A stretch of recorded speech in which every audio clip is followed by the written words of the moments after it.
How should companies and countries think about AI to drive growth and prosperity? The mantra of AI or die is real, and certainly companies and countries that do not engage will die. We made an investment in a dev tool company, and this thing has grown from 0 to 40 million in revenue in 3 months. We have restaurants that are operating with no people or one person just overseeing the machine. We're quickly getting into that interstellar moment where you're just interacting in a very human way. My family's using TikTok. How do you think about making sure that you've got measures in place for the responsible use of AI? It's a particularly important problem for us to get on top of. It's reasonable to expect that within 6 to 8 years, it will be possible to have a single system that is 80 or 90% of the ability of the expert in every field. What do you consider the most dangerous outcome around AGI or artificial superintelligence? We as humans are not ready for the arrival of this. No. We're just not ready for it. All right, I have the very unenviable task of doing this in 40 minutes when each of you deserve 2 hours on your own.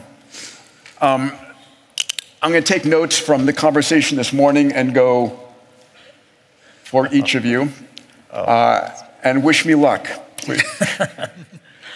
Travis, I'm going to start with you.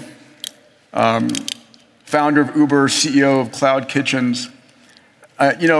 We talk about AI a lot and all about the super fancy, big, billion-person transformations. How is AI going to change business right now and transform and expand and change profitability of businesses? You're doing some amazing things with Cloud Kitchen and AI, please. Those are two different questions. If you just do, when I look generally at what's going on right now, it feels like we're entering an era of bigger is better. That if you are a large company with a strong business model, that the technology that's coming is actually going to give you competitive advantage over folks that are smaller. Like the accretion of value is going to the bigger players. And there are probably a lot of very simple things that can be done to create more profit and bigger moat on those business models, is my guess. So there's just like blocking and tackling, like workflows, customer support, onboarding, sales, all getting automated will make an already strong business model like supercharged. And I think for the biggest companies create trillions of dollars of value. I mean, we're doing, my company's doing the future of food. It's real estate, software, and robotics for food. And there's lots of fun, practical things that are happening. I mean, they're going to be big, but they're also practical. We have a machine that makes food. Like imagine if you were to go to Chipotle, that front line of people that is making your bowl. We have a machine that does that. So we have restaurants that are operating with no people or one person just overseeing the machine. But if there's only one person in that room, we now have that person talking to the machine about how the machine is doing. As if they were an employee. So yes. So then this is simple stuff, but this is where we're going now. Like we have this up and running in restaurants today, where you're asking the robot, hey, is the food warm? Am I running out? This kind of thing. But we just said, well, might as well just give it a personality. So now you can ask, like, did the Dodgers beat the Yankees today? Which they did. And you can have a conversation. And it's sort of, we're quickly getting into that interstellar moment where you're just interacting in a very human way. I've got to ask this other question just for fun. If you'd remained CEO of Uber, or were still CEO, what would you have done differently? What would Uber be doing now? Oh man, we could take the whole hour on this one. I'll keep that one short. Maybe I'll give you a couple things. Look, we had probably one of the preeminent AI labs when I left Uber. And we saw the seminal paper out of Google, the attention paper. I mean, you guys know how I rolled when I was doing Uber. Like, we'd probably be doing some pretty interesting stuff on that front. I mean, sort of in a more practical, on the more practical side, like, we were starting to roll out. I mean, of course, we're doing the autonomy thing. I'll put that aside. I think Elon's going to take care of that at this point. But we were starting to roll out we looked at transportation as a high-frequency trading business where we would buy trips from drivers and sell it to riders. We were a market maker. And so we were starting to set up quant teams for each city to do the high-frequency trading of the trips so that we could get the lowest cost reliable ride more efficient, gain market share, get more profits, all of this. This is kind of a fun, geeky finance thing. But 1 in 30 seconds, you've disrupted 2 huge markets. Your one piece of advice for someone here who wants to go disrupt a marketplace today, what's your piece of advice for them? Look, over time I've tried to distill what it means to innovate at speed and at scale into sort of principles or pillars. They basically are cultural values at my company, and so we've distilled it down to truth, trust, and passion. And again, those are high-level sort of ideas, but doing those really well, each of those really well, is sort of how you innovate at speed and at scale. And it's, there's a lot in there, but like, think of the childlike playfulness and curiosity with a teenage rebelliousness with an old man's wisdom. That's a beautiful mindset setup. Thank you. Yeah. Thank you, Travis. Everybody, I want to take a short break from our episode to talk about a company that's very important to me and could actually save your life or the life of someone that you love. The company is called Fountain Life. And it's a company I started years ago with Tony Robbins and a group of very talented physicians. Most of us don't actually know what's going on inside our body. We're all optimists. Until that day when you have a pain in your side, you go to the physician in the emergency room and they say, listen, I'm sorry to tell you this, but you have this stage 3 or 4 going on. And it didn't start that morning. It probably was a problem that's been going on for some time. But because we never look, we don't find out. So what we built at Fountain Life was the world's most advanced diagnostic centers. We have 4 across the US today, and we're building 20 around the world. These centers give you a full body MRI, a brain vasculature, an AI-enabled coronary CT looking for soft plaque, a DEXA scan, a GRAIL blood cancer test, a full executive blood workup. It's the most advanced workup you'll ever receive. 150 gigabytes of data that then go to our AIs and our physicians to find any disease at the very beginning when it's solvable. You're going to find out eventually. You might as well find out when you can take action. Fountain Life also has an entire side of therapeutics. We look around the world for the most advanced therapeutics that can add 10, 20 healthy years to your life, and we provide them to you at our centers. So if this is of interest to you, please go and check it out. Go to fountainlife.com/Peter. When Tony and I wrote our New York Times bestseller, Life Force, we had 30,000 people who reached out to us for Fountain Life memberships. If you go to fountainlife.com/Peter, we'll put you to the top of the list. Really, it's something that is, for me, one of the most important things I offer my entire family, the CEOs of my companies, my friends. It's a chance to really add decades onto our healthy lifespans. Go to fountainlife.com/Peter. It's one of the most important things I can offer to you as one of my listeners. All right, let's go back to our episode. Jack Hittery, my dear friend, one of our trustees, CEO of Sandbox AQ. You have your chairman sitting right next to you. No pressure. No pressure whatever. So first of all, please explain AQ, but then what are large quantitative models and what role do you envision they'll play in the current evolution of AI? Well, Peter, first of all, I'm very happy to see that we still have humans on the panel instead of just AIs. For the moment. So I think it's just another few... I mixed the AI in this panel, yes. Okay. Another few FIIs, it's just going to be avatars up here.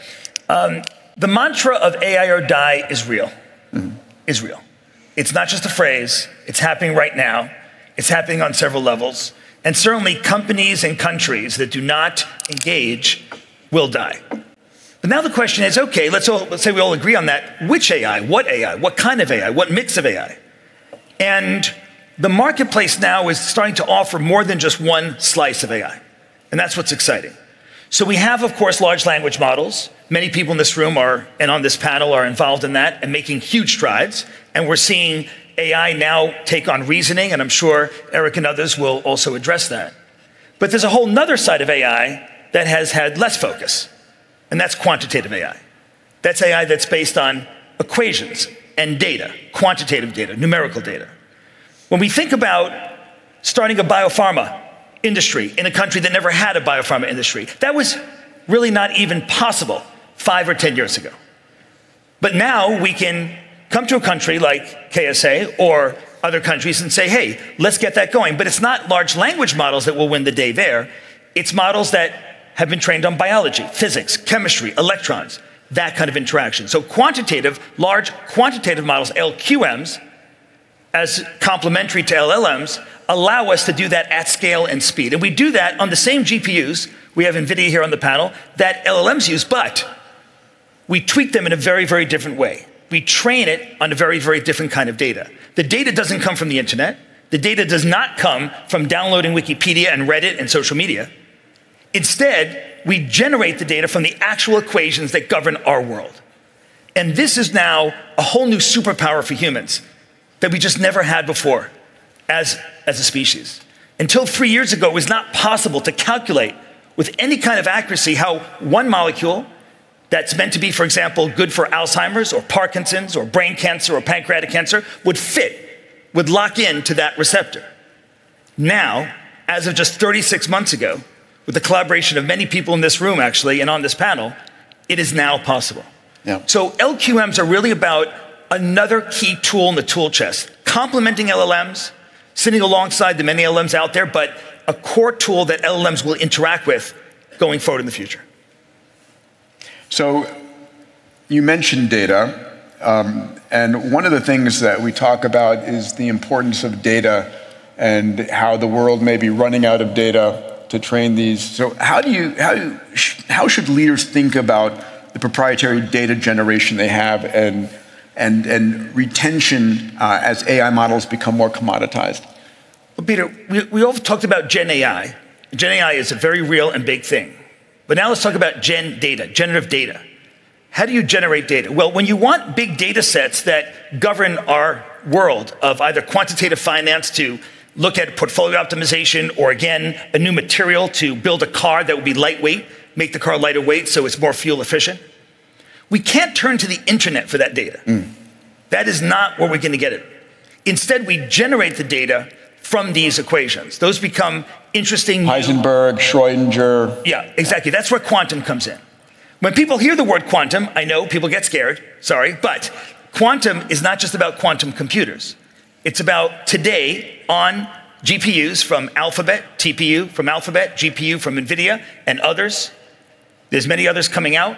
We're able to run the quantum equations, that is the equations that actually govern our world, at scale on these GPUs and TPUs. This is new.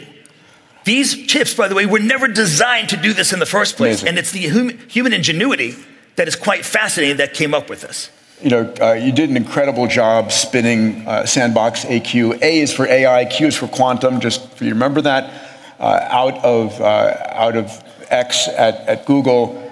And you have real products today. Can you just very quickly give us a sense of what Sandbox's products are that you're Sure, I'll give some actual real case studies. Here at FII, we have, I think, Paul Hudson, the CEO of Sanofi, one of the largest pharma companies in the world, and our two companies actually are announcing just today, we were just on CNBC earlier, announcing that we're working together to apply this AQ, apply this LQM, this quantitative AI, to accelerating biomarker development, that is development of diagnostics that will help all of us, and drugs as well. So that's a real world case study of how we're using it there.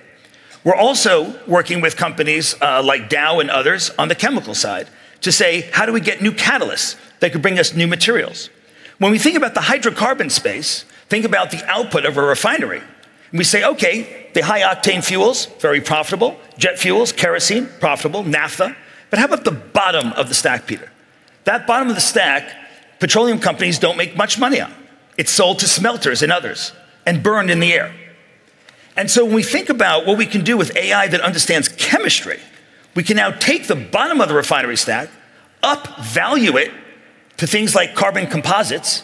Carbon composites are what make a McLaren car so powerful and yet so light, Aston Martin, Ferrari, and others. But it's not accessible technology to all cars. By working with the hydrocarbon producers, we can say, how do we now make this kind of technology available on a democratized basis? So these are real world impacts, be it in biopharma, in chemicals, in fuel, in energy. And Elon was talking about energy and energy storage. The battery technology we have today, Peter, is 45 years old. Amazing. And we need to leapfrog that. And this kind of AI, complementing LLMs, this is where it's going to come from. Let's go to your chairman next. Can we thank Ruth for spinning Sandbox out? Thank you, Ruth. Good job, Ruth. And what a financial success so far. Absolutely. It's been amazing. I've never seen a company Very scale excited. revenues See the as quickly as you have. It's extraordinary. Dr. Eric Schmidt, former CEO and chairman of Google and Alphabet. There's nobody on the planet that I think holds your stature in this field. Thank you for all that you've done. The path to AGI. We talk about AGI, it's this blurry line of what is AGI. So do you have a definition for it? And why is it so exciting? Why is Sam saying, I'll spend $50 billion, whatever it'll take? Talk about that, please. It's worth understanding what will happen in the next 5 years. Please. And the work that these guys highlighted and others on the panel will highlight are going to generate savants. That is, specialized assistants that will work with you in whatever you do. An artist savant, a music savant, a physics savant, and so forth. Those savants will work with you to do research, drug discovery, solve problems, can do many, many things. Why 5 years?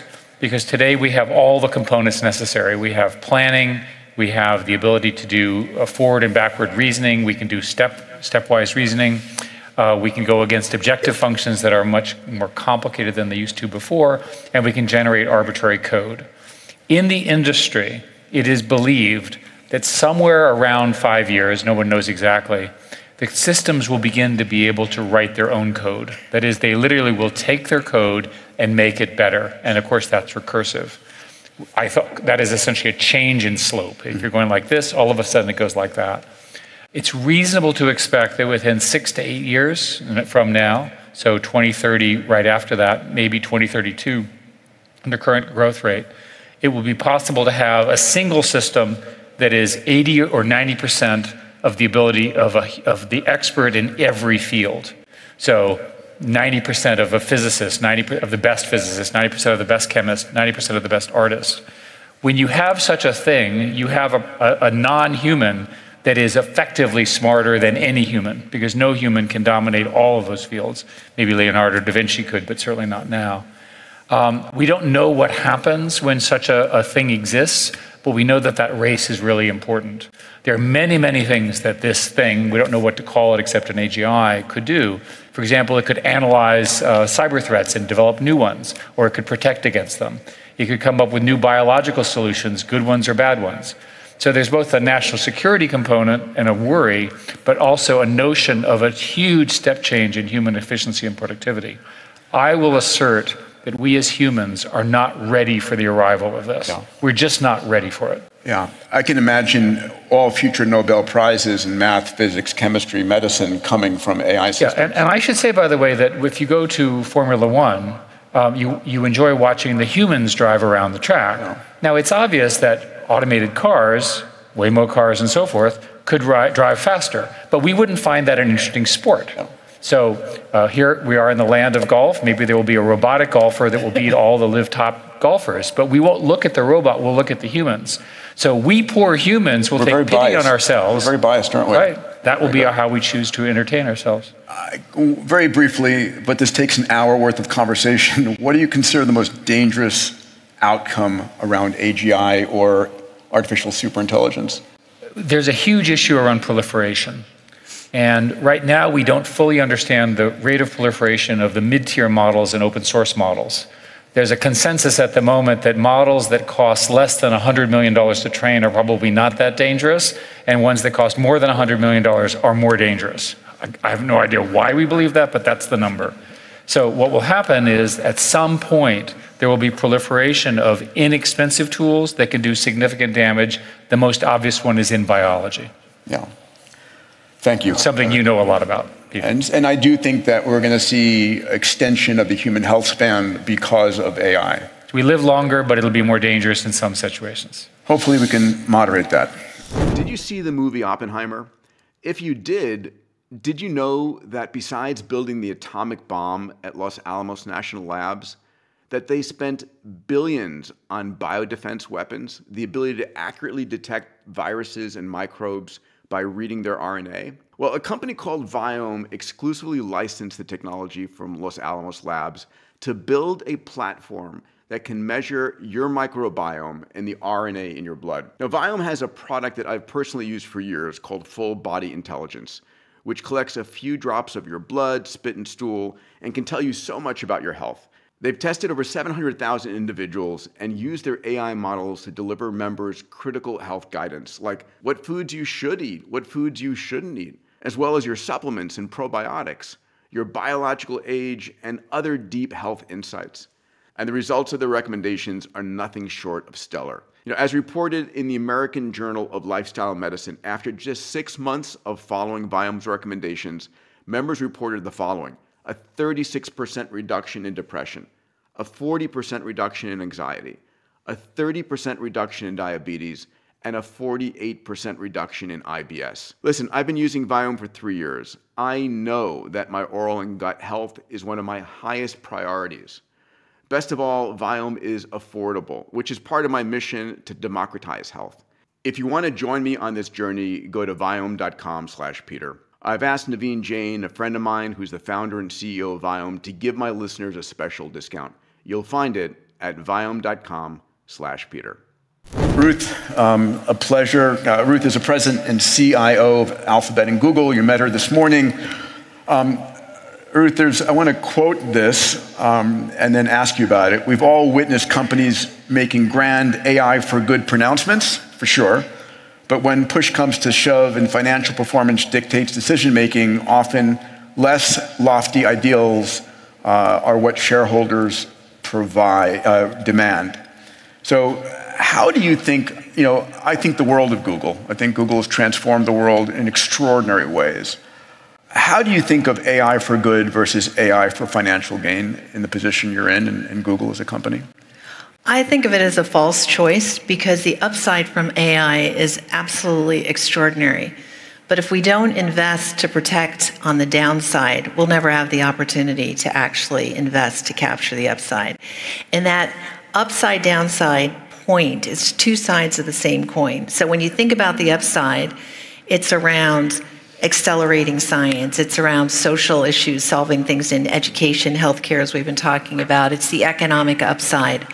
But if there's not a responsible foundation, if we're not doing the heavy work, we don't have a right to have a seat at that table. And that means engaging with regulators constructively. It means investing in our systems internally so that you're protecting from the downside. If you don't protect on the downside, you're going to find resistance, whether it's from the regulatory world or from everybody else. And so they go hand in hand. And to assume that you can pursue one without the guardrails that are critical, I don't think is long-term sustainable, and so we view them as two interlinked approaches to really maximizing the upside of this extraordinary technology. You've managed through a multitude of ups and downs in the economy, including the 2008 financial crisis. What's important for business leaders here to know about leading their teams through the incredible changes we're about to see? And do you think people realize how much change we're about to see in business and industries and society over the next 5 years? I think the most important point to take away from all these conversations is that the art of the possible is fundamentally changed. This is a generational opportunity like we haven't seen before. And I spoke about some of the key proof points in the earlier discussion this morning. Probably one really important one is in life science. I'm so proud of our colleagues who won the Nobel Prize for this, with AlphaFold credited with being the most important contribution to drug discovery. Relevant to your question, Demis Hassabis, the founder of DeepMind, the one who went on this journey to create AlphaFold, when he embarked on it, he said, many people said, how is this possible? And his answer was, why not? And so we kept going. And I think the other really important point when you think about this is I talked about some of the language translation work we're doing. We now translate in 260 languages. The important point is that we added 110 languages in the last 6 months alone. 500 million people on the planet. So it's a vertical lift. What that says is you better not delay. You better move right away. It's already been said on this panel. I 100% agree. And the economic upside is profound. So I would say the two most important there are many important messages, but one of them is the time is now. You have to reimagine what is possible, because it really is. And we're seeing it already today. We're seeing it in the manufacturing sector. We're seeing it in education. We're seeing it in so many different areas. In fact, very importantly, on this point about language translation, I was recently with the Minister of Digital Transformation, a country in West Africa, who said more than 50% of their population is under the age of 19. They knew that the most important thing they could do, and we've already heard comments about education today, the most important thing to do is education. How can you have a country with more than 50% under the age of 19 and not solve that? But they didn't have the teachers to do so. And what's exciting with AI is they can now actually provide education, quality education to their entire population. And very importantly, in many countries, as in this one, in many of our countries, multiple languages are spoken. And before AI Translate, you had to learn French or English in order to get the math books. Now you can learn it in your language. And so to me, when you think about the impact on humanity, it is incredibly inspiring. My dad always said when I was growing up, education is your passport for freedom. It is your passport for life. This is transformative. So one, get on the program right away. And the second really important point is what Demis said, which is, why not? You have to radically reimagine what is possible, how you interact with customers, every element of process, risk management, the way to solve healthcare issues, education issues, climate change issues. But the time is now. It's incredible. And it's near infinite opportunity, isn't it? Absolutely. Every industry will be transformed. Reimagine the impossible. Reimagine the possible. Yeah. Thank you. Thank you. Ben Horowitz, co-founder and general partner of A16Z. Man, oh man, you guys have been on fire in the AI universe. Yes.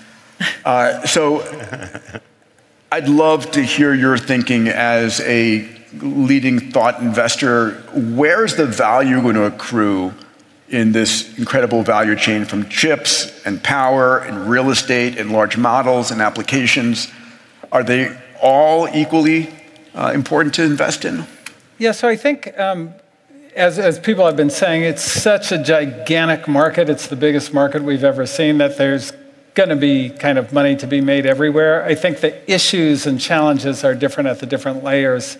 So if you look at the kind of hardware infrastructure side, chips and data centers and power, there's no question in 10 years we're going to need more of all of that. Like there's no doubt at all.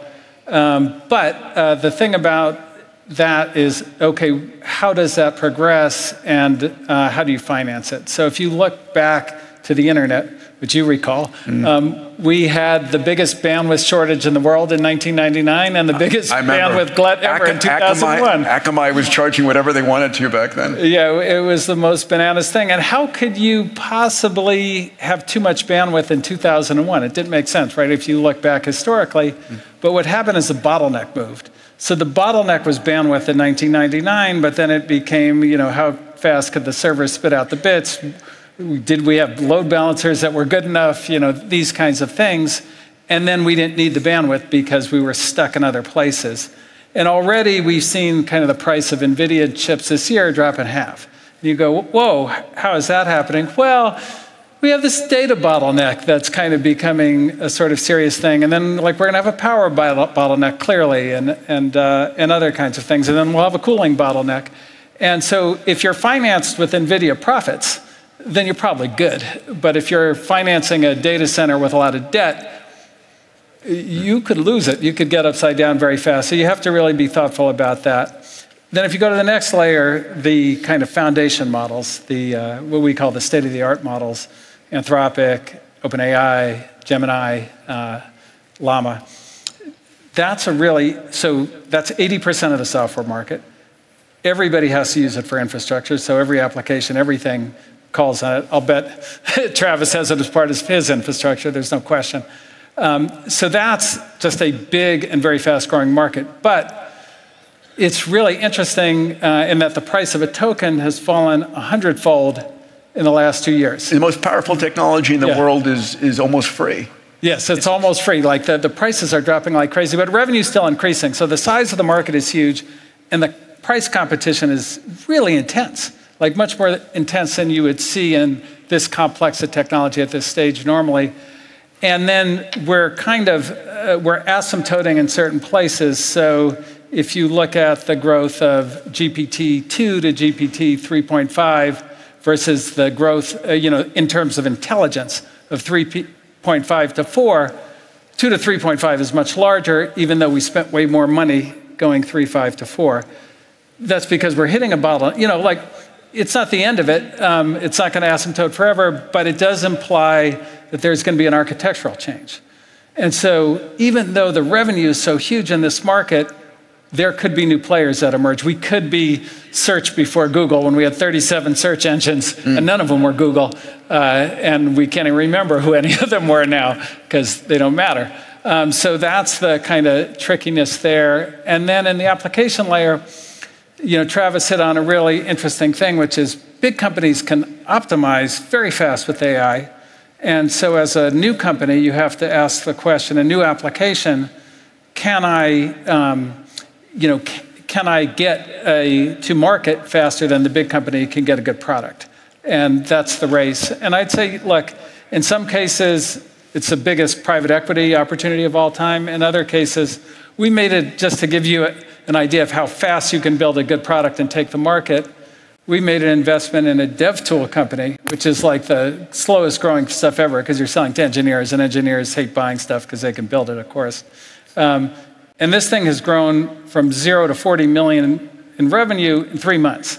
Now, 3 years would have broken the world record for a frickin' dev tool. But so they're going to take the whole market before anybody can build anything as good as they have. And so that's certainly possible. And then the other thing that's been very interesting... I'm going to ask you to wrap up on that. Oh, yes, sorry.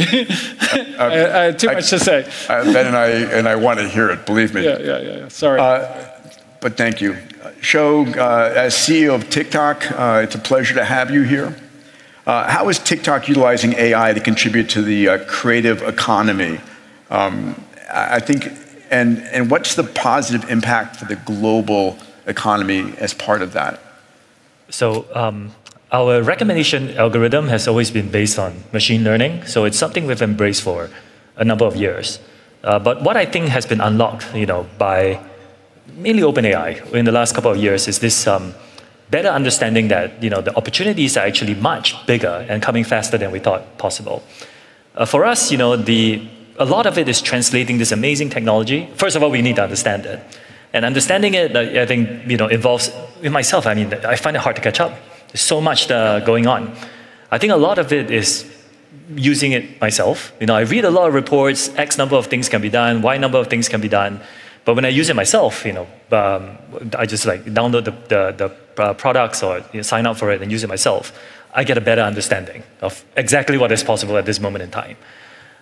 For us, a large part of the TikTok experience, apart from discovery, which is just always going to be based on AI, is the connection between an idea that somebody has in your head and creating a work that's created at the end of it. And a lot of people are, like myself, not so talented.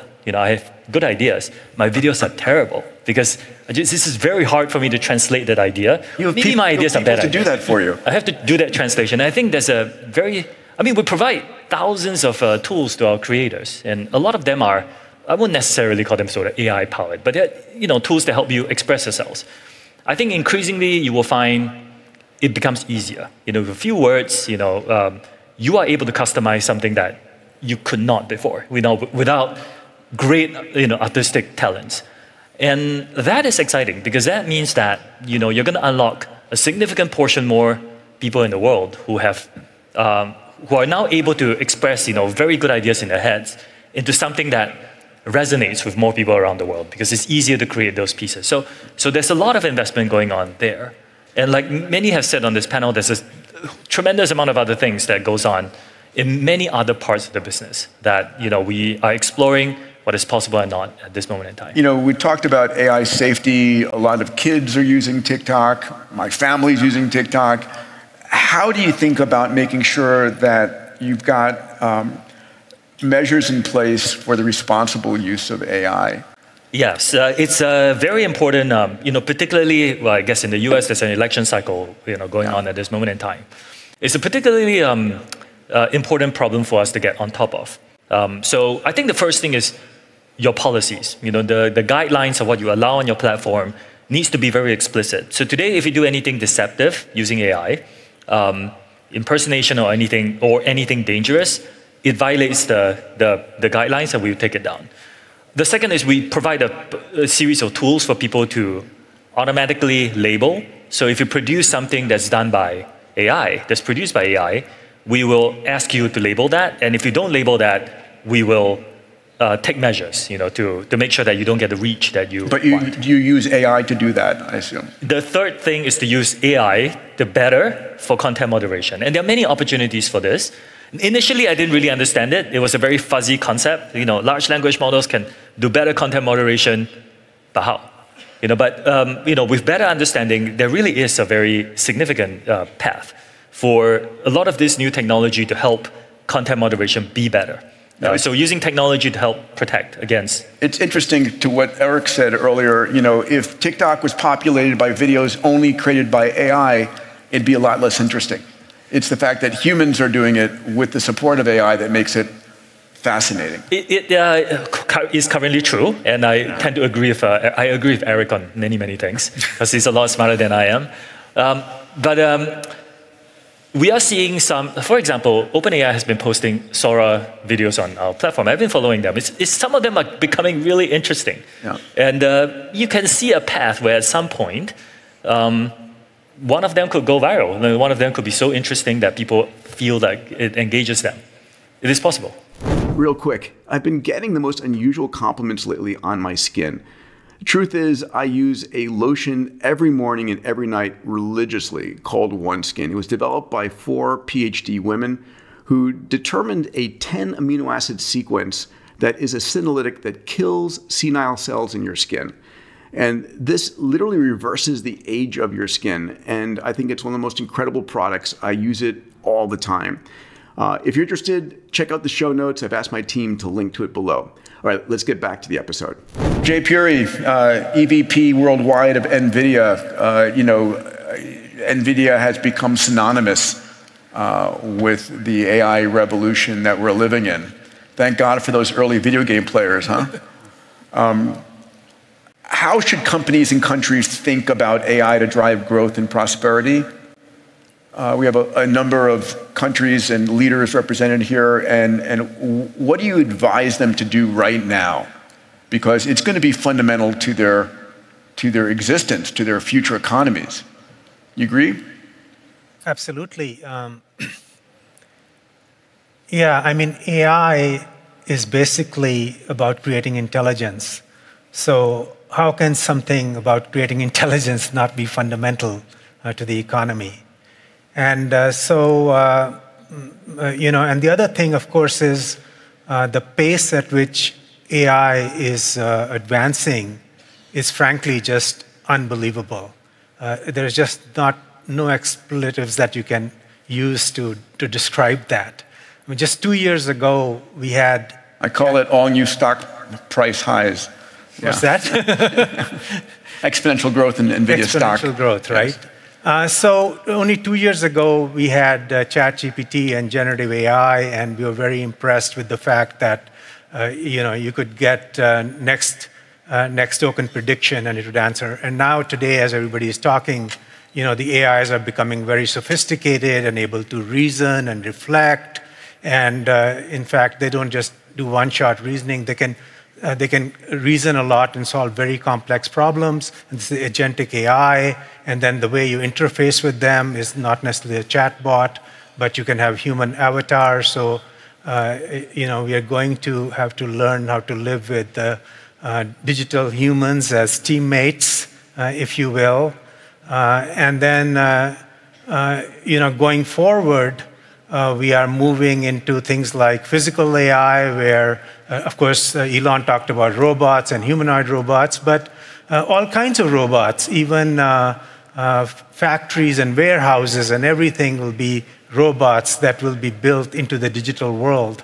And they will all obey the laws of physics and so on. You will not be able to tell the difference between the digital and the physical, and you will use AI to optimize everything in the digital world, and then you will implement it in the physical world, and then it's kind of the AI flywheel, because whatever you do in the physical world then provides data to improve what happens in the digital world and so on. So what I'm saying is, with this type of what's going on, what is it, to your point, what is the condition that you have to create for you to be successful in using AI, whether you're a company or you're a country? And the condition is, of course, AI is about taking the information that is embedded in the data that is there, right? That's where the intelligence is embedded, and AI allows you to discover that using these sophisticated models and everything I'm talking about. So to be able to do that, what everybody needs to do right away is to build the instrument to allow you to do that. And that is what we call the AI factory. Okay? An AI factory is custom built to take raw data, process it into generative models and so on, and then allows you to produce these monetizable tokens at scale, right? And so these factories, once you build them, can change everything. But they're not easy to build. As Elon was saying, it's extremely difficult to build these AI factories. And I think one of the things that we at NVIDIA have been doing, of course, we have been involved with every one of these factories that has been built. So we have tried to make it as simple and straightforward as one can make them by taking all the learnings that we've had, codify them into reference architectures and so forth, and see how quickly and replicate these factories, right? And let me ask you a closing question here. The GPUs that NVIDIA has been producing, there are many companies chasing you, no one at the scale. How long do we see the GPU as the dominant architecture in AI, do you imagine? Is it the rest of this decade? Well, I think one of the things that people miss is NVIDIA is not just about the GPU. We are about an accelerated computing platform. So what does accelerated computing mean to you? Okay, so what accelerated computing is not about just, it is, we need to, general purpose computing, which is what we relied on for a long time, sort of was using Moore's law, and it kept advancing, say, twice as fast, say every year or so. But that type of advancement in computing, even if that was to go on, and Moore's law is not happening anymore, in 10 years, you'd only be able to advance computing by 100 times. To do AI, we have advanced computing for a particular domain by using GPUs by 1,000,000 times. That's the reason why deep learning is possible and the types of models that we are doing. And to do that, you have to innovate across the whole stack, not just at the GPU, but all the software, refactoring it, parallelizing it, looking at the unit of computing as not a server, but a data center and so forth. So, that's what we are It's not about a particular chip. It's about an accelerated computing platform that you can be true to, which is based on CUDA, and people can continue to innovate in AI, whether they're building models or they're doing inferencing or whatever, and they can be sure that there is backwards and forward compatibility. And it's very much more than about a chip. And so I think that's what we're focused on, and that's what we hope to continue doing for the long term. Ladies and gentlemen, 6 minutes per person is nowhere near enough. Thank you all for your patience and for your wisdom. Grateful. Let's give it up for our panel here.